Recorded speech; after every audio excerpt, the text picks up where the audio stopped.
Күйеуім іссапармен қалаға кеткен. Үйде жалғызбын, үнсіз түн. Үстімдегі жеңіл жамылғымен мені де, ойымды да жалаңаштап тұрғандай. Тәнім соңы не боларын білсе де, біреудің ыстық құшағын аңсап тұрғанын сездім. Кенет есік сықыр етті. «Кешір, терезең ашық тұр екен, жел кіріп кетер дедің бе?» деді бір таныс дауыс. «Қайным». «Иә, ауылдан келіп ағасының үйінде қонып жүреді. Мен тек көрпені жаба салайын дегенмін». Қолындағы көрпе тіземнен сырғып жоғары көтерілді. Сол сәтте ар ұятта тән де үнсіз қалды. Көрпе бойымды түгел жапты, бірақ иісі, сол иіс менің ішкі жан дүниемді қозғалтты. Ол иіс еркектің иісі еді. Күйеуімде жоқ бір ерекше иіс тым жақыннан сезілді. «Қатты тоңып кеткен шығарсың», деді ол, жай ғана. Дауысы жұмсақ еді, бірақ ішіндегі отты мен ғана сезіп тұрдым. Мен үндемедім. Ол тіземнің үстіне қолын қойды. Қолының салмағы емес, жылуы ішіме сеніп кеткендей. «Шынымен де, сен жалғызсың». Мен көзімді жұмдым. Қолы жамылғының астына баяу сырғып кіріп кетті. Тілім үнсіз, тәнім оянған. Тек жүрек дүрсілімен тыныстың ауырлағаны естілді. Ол үстіме шыққанда мен бір сәтке қарсыласпақ болдым, бірақ бәрі кеш еді. Ар ұят сол сәтте бір бұрышқа тығылып қалған еді, ал тән үнсіз келісті. Таң атты, жастық сәл дымқыл, тер ме әлде көз жасы ма білмеймін. Жанымда ешкім жоқ, тек көрпе астында бөтен иістің ізі қалған. Күйеуімнің иісі емес, нағыз еркектің иісі. Кінәлі сезім бе, әлде аңсау ма, анықтай алмай жаттым. Кешегі түн ішімдегі жабық құлыпты ашып жіберді. Мен өзімді қор сезінген жоқпын.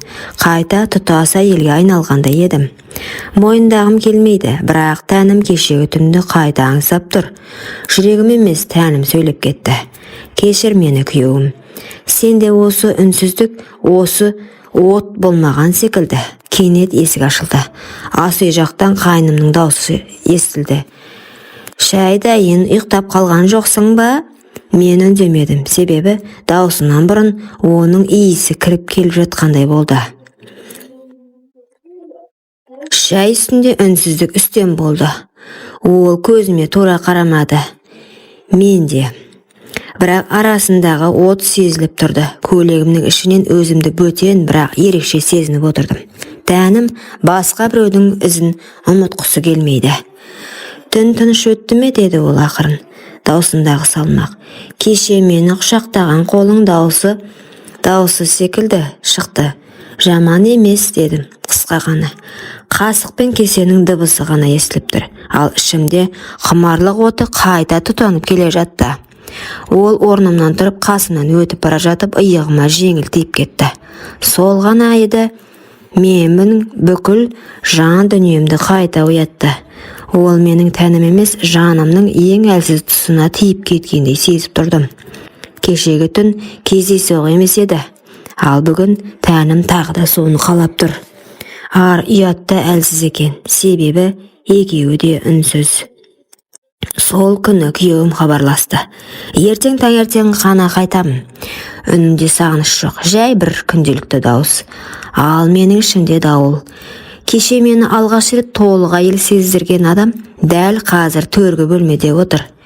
Кеш, үй тыныш, жарықты өшіріп өз бөлмеме өттім.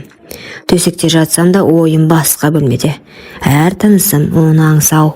Тәнімнің әр түйірі соны қалайды. Есіктің сырттан жай ғана тарс жапты, аяқ дыбысы тоқтады. Сосын жаймен есік ашылды.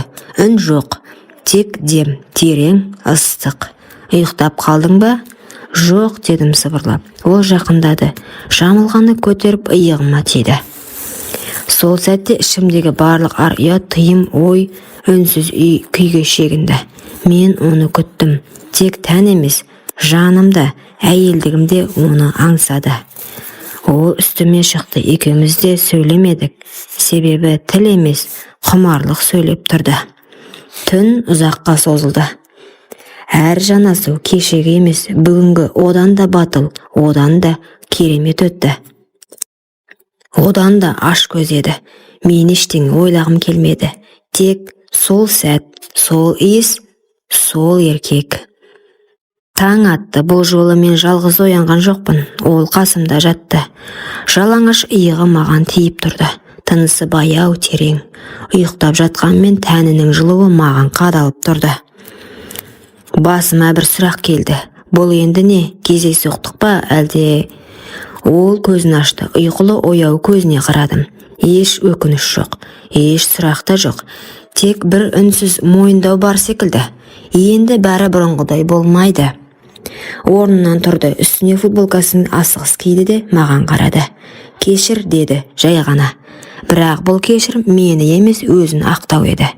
Мен басымды изедім, үнсіз. Ішімде бір аш шындық шыңғырып тұрғандай болды. Мен өз күйеуімді саттым, мен өзімді жоғалттым. Бірақ сол сәтте бір бөлек шындықты ішімнен күбірледі. Сен алғаш рет өзіңді әйел сезіндің. Күйеуім үйге таңертең келді. Әдеттегідей жымиып кірді, құшақтап сүйді. Бірақ мен сол сәтте оның иісінен бөтене иісті іздеп кеттім. Қайным дастархан басында үнсіз отырды. Бұрынғыдай емес. Екеумізде көз түйістірмедік, бірақ ішімізде бір-бірінің барлық сырын біліп отырғандай сезілді.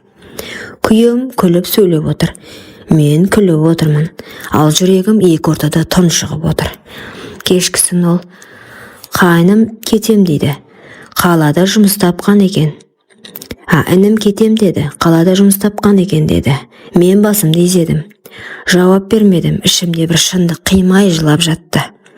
Бірақ тілім үнсіз. Сол күні кешке ол менің бөлмемнің есігін соңғы рет ашты. Кірмеді, тек үнсіз қарады.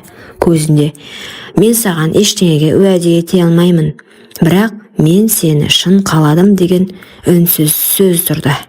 Мен де көзімнен жауап бердім. Мен де, бірақ өмір бойы біз қалағандай болмайды. Ол үнсіз бұрылып кетті. Ал мен сол сәттен бастап бір түннің құпиясын өмір бойы жүрек түкпіріне бекіттім. Себебі ар ұят үндемесе де жүрек ешқашан ұмытпайды. Әттең, күйеуім қайным сияқты бола алғанда ғой, кейде адам ақылмен емес, тәнмен өмір сүріп жатқанын кеш түсінеді. Сырттай бәрі бүтін. Үйім бар, күйеуім бар, бірақ бір нәрсе жетпейді. Жетіспейтін еркек. Күйеуім мені сүйеді, бірақ сүйіспеншілігі сабырлы, салқын. Мен әйел ретінде еркектің құшағында еріп кетуді аңсаймын.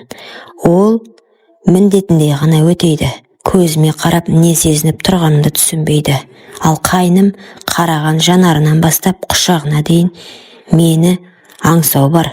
Бір рет, бір-ақ рет сезіндім оны. Бірақ сол бір түн мені мүлде басқа әйелге айналдырып жіберді. Түнде күйеуімнің құшағында жатып қайнымды ойлау күнә екенін білемін. Бірақ ой тоқтамайды. Тәнім оның жанасуын, демінің ыстығын, сенімді еркектің аңсайды. Мен ажыраса алмаймын, күйеуімді қимаймын. Ол менің өткенім, бірақ қайным менің әйелдік болмысымды оятқан тыйымды қалауларым. Екеуінің ортасында тұрып қалдым. Арым мен аңсарымның арпалысында үнсіз ғана өртеніп келемін. Құрметті оқырман, өмірден алынған шынайы оқиғаларды тыңдағыңыз келсе, менің арнама тіркеліп, лайк, комментарий жазып қолдап кетіңіздер. Келесі кездескенше.